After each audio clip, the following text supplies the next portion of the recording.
deve se perguntar, meus amigos e minhas amigas, inclusive virtuais aí da internet, é o que justifica o Brasil. Aqui está um quadro comparativo de 2017, né?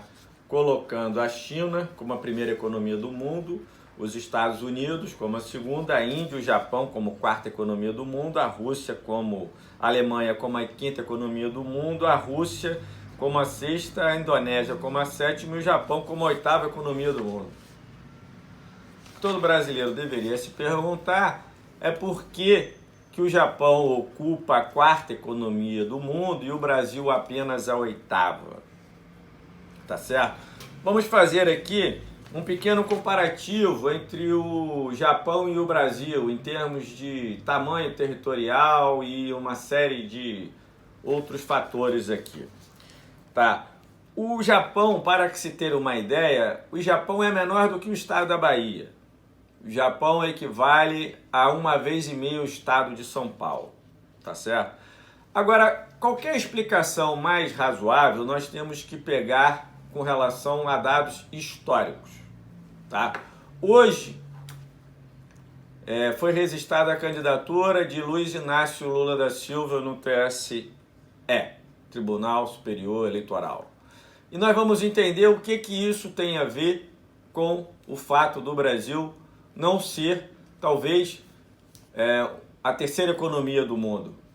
Vamos estar relacionando esses fatos históricos aí, tá? Então, o que nós temos que compreender na história? Nós temos que compreender na história do Brasil que as forças do atraso sempre venceram no Brasil. E que forças do atraso são essas? Bom, para dar uma correspondente o amigo aí da internet entender, vamos dar o exemplo dos Estados Unidos. Os Estados Unidos teve a Guerra de Secessão, 1700 e alguma coisa. Tá? Só você pesquisar no Google, botar Guerra de Secessão lá nos Estados Unidos, você vai ver o que motivou essa guerra. E basicamente você teve a luta do norte contra o sul. Teve uma guerra civil nos Estados Unidos. Por quê? O norte queria a proteção da indústria manufatureira americana com medidas protecionistas e a libertação dos escravos, o fim da escravidão. Um dos líderes desse movimento era Abraham Lincoln, que inclusive vem até a ser assassinado ao final aí de toda esse período turbulento da história americana. E o sul, né, basicamente, que era agrícola, queria manter a importação barata dos produtos ingleses, que era a maior potência manufatureira do mundo, e queria manter a escravidão. Tá certo? Então teve essa guerra civil. Aí nós temos que traçar duas conclusões. O norte venceu, por isso os Estados Unidos se desenvolveu. Já apresentava um grande desenvolvimento manufatureiro e pôde permanecer e continuar nesse desenvolvimento até se tornar a maior potência econômica do mundo, os Estados Unidos. Tá certo? Porque passou a adotar medidas protecionistas, os produtos ingleses não conseguiram chegar com a mesma facilidade que chegavam lá, e a indústria americana pôde se desenvolver, como continua se desenvolvendo até hoje, como o próprio governo Trump continua a adotar medidas protecionistas para os produtos americanos. Bom, o que nós temos que pensar é o seguinte: e se o Sul tivesse vencido a Guerra de Secessão nos Estados Unidos? Se o Sul tivesse vencido, ou seja, as forças do atraso tivessem vencido a Guerra de Secessão nos Estados Unidos, nós temos que fazer a ilação de que os Estados Unidos seriam tão ou mais atrasados que o Brasil. Então é importante que a população entenda isso, que aqui no Brasil as forças do atraso sempre venceram. Bom, então aqui está a comparação do Brasil e Japão. Se você pegar lá na internet, não pesquise nada, não veja nada de mídia, que você não vai ter nenhuma verdade lá, opiniões e mentira, mas você tem que pegar estatística e informações aí na internet, compara o Japão com o Brasil e você vai ver que não tem explicação para que o Brasil não seja uma potência econômica mais forte do que o Japão. Claro que explicações existem, mas essas explicações, obviamente, não vão convencer nem a mim nem a você, tá? Porque o Brasil deveria ser uma potência econômica mais desenvolvida que o Japão e vamos falar por que não.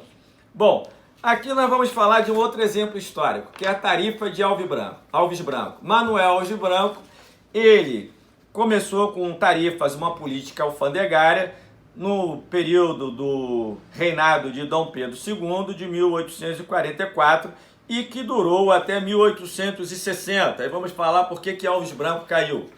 Essas políticas alfandegárias taxavam os produtos externos, os produtos importados, principalmente os ingleses, às vezes 60% e 30%. Aqui vamos falar algumas coisas que a população deve saber. Boa parte da independência do Brasil foi negociada com a Inglaterra.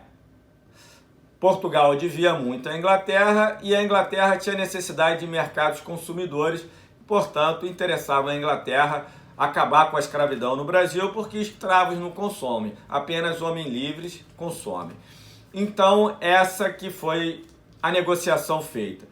Então, através do perdão de parte da dívida de Portugal com a Inglaterra, né, que é uma dívida que vem desde a mineração, inclusive a frase popular de que o ciclo da mineração deixou buracos no Brasil, igrejas em Portugal e castelos na Inglaterra, é muito em função disso, tá certo? Então, com essa negociação, ficou firmado que os produtos ingleses no Brasil pagariam apenas 15% de tarifas alfandegárias. Os produtos portugueses, que era a antiga matriz, pagavam apenas 16%. E os produtos de outros países, 24%. Alves Branco vem taxando todos os produtos e subindo essas taxas para quê? Fazer uma reserva de capital, aumentar a manufatura no Brasil e o emprego no Brasil. As medidas foram totalmente positivas. Porém, a elite do atraso do Brasil tinha interesse em continuar comprando os produtos da Inglaterra mais barato e tramaram a queda de Alves Branco. Se o Brasil tivesse começado sua revolução industrial em 1848, estaria à frente do Japão, por exemplo, que começou a sua revolução industrial apenas em 1868, ou seja, mais de 20 anos do que o Brasil. Bom, então esse aqui é apenas um exemplo de como as forças do atraso sempre vencem no Brasil. Outro exemplo é na Guerra Mundial, onde o Brasil vende muito e faz uma reserva industrial e depois passa, ao invés de investir isso na sua própria manufatura, como seguindo o exemplo do grande Getúlio Vargas, que negociou a Companhia Siderúrgica Nacional lá em Volta Redonda com os próprios americanos para uma base militar no Brasil na Segunda Guerra Mundial, inclusive que originou a própria FNME, que em função de ausência de políticas alfandegárias no Brasil fechou as suas portas, porque não teve como competir com os produtos das multinacionais. Então, ao invés de seguir esse exemplo de Getúlio Vargas, as forças do atraso, o que fizeram?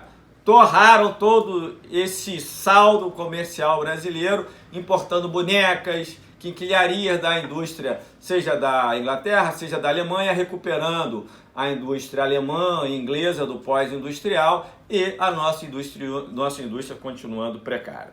E todas essas forças do atraso levam ao suicídio de Getúlio Vargas, porque ele era um brasileiro que lutava pelo Brasil e pelos brasileiros e preferiu cometer o suicídio do que ver a entrega das riquezas do Brasil para os estrangeiros e a ruína do próprio povo brasileiro.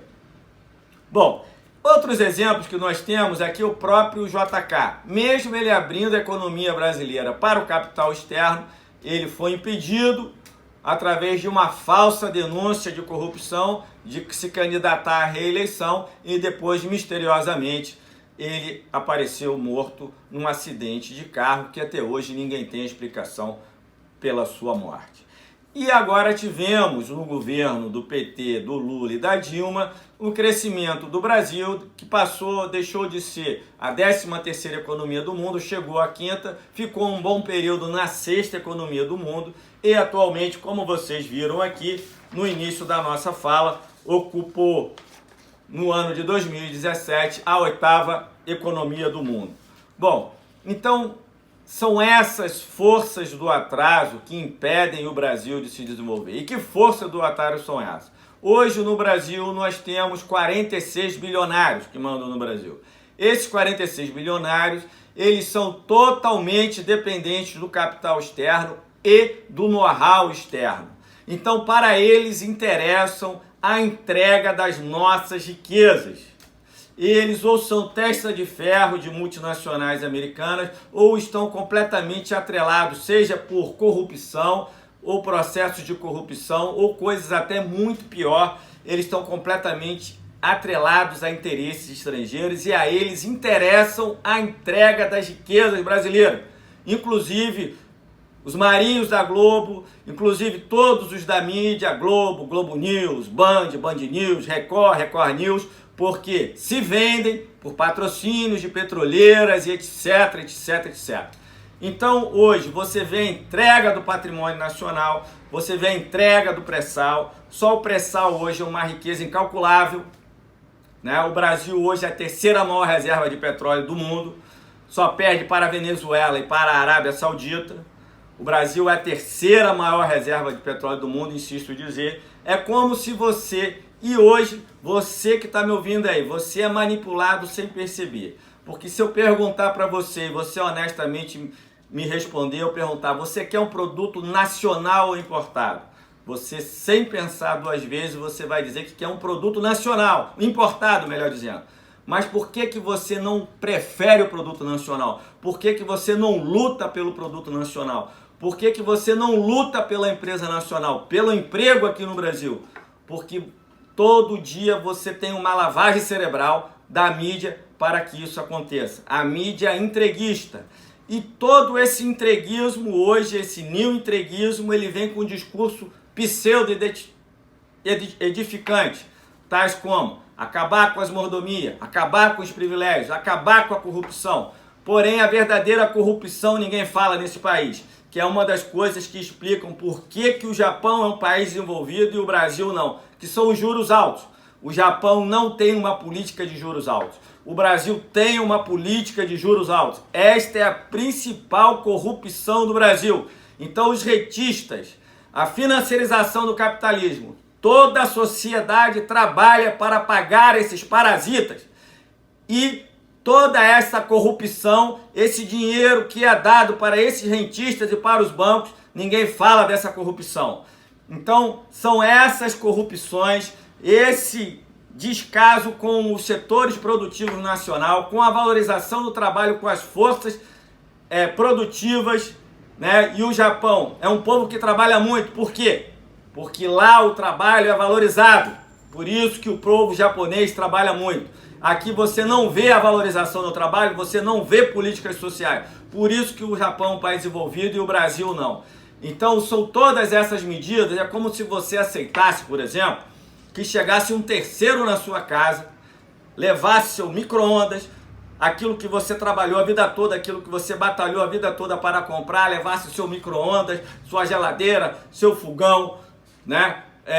Seu televisor, pegasse aquela Hilux que você comprou com tanto carinho nova, assinasse o documento de transferência para esse terceiro, ajudasse ele a carregar e a colocar tudo no carro.